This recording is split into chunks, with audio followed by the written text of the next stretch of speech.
Story பார்க்கலாமா? किसी शहर में दर्जी के एक दुकान थे. ஒரு நகரத்தில் டைலர் ஷாப் ஒன்று இருந்தது. ஒரு दुकान सड़क के पास थे. அது வந்து சாலையோரம் இருந்தது. एक हाथी नहाने रोज उस सड़क करता था. அது அந்த ஓரமாக வந்து ஒரு யானை குளிக்கிறதுக்காக போயிட்டு இருந்தது. दर्जी उस हाथी को रोज केल दिया करता है.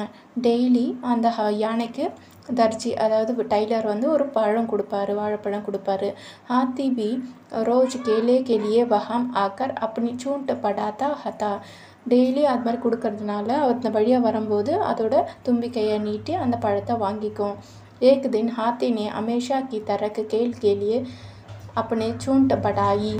எப்பயும் போல் யானை அதோட தும்பிக்கையை நீட்டி பழத்தை கேட்டது. दर्जी के पास केला नहीं था. அன்னைக்கு அவர்கிட்ட பழம் இல்லை. इसलिए उसने एक सुई चूंट में छुपा दी. அதனால் ஒரு ஊசியை வச்சு அவர் வந்து குத்திட்டாரு. दर्जी के यह व्यवहार हाथी को अच्छा नहीं लगा. டைலரோட இந்த செயல் வந்து யானைக்கு கொஞ்சம் கூட பிடிக்கல. ஆனாலும் சைலண்டாக போயிடுச்சு. फिर भी हाथी चुपचाप नहाने चला गया. குளிக்கிறதுக்காக போயிடுச்சு சைலண்டாக. वापस में आते समय हाथी ने अपने चूंट में गंदा पानी भर लिया.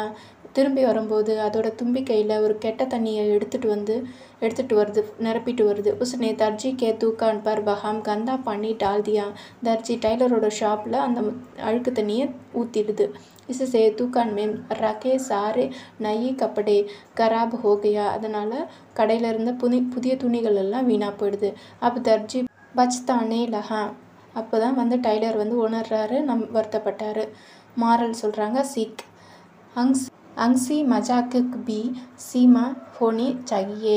சிரிப்புக்கும் நகைச்சுவைக்கும் ஒரு எல்லை இருக்க வேண்டும் அப்படின்னு சொல்கிறாங்க. ஓகேவா? தேங்க்யூ.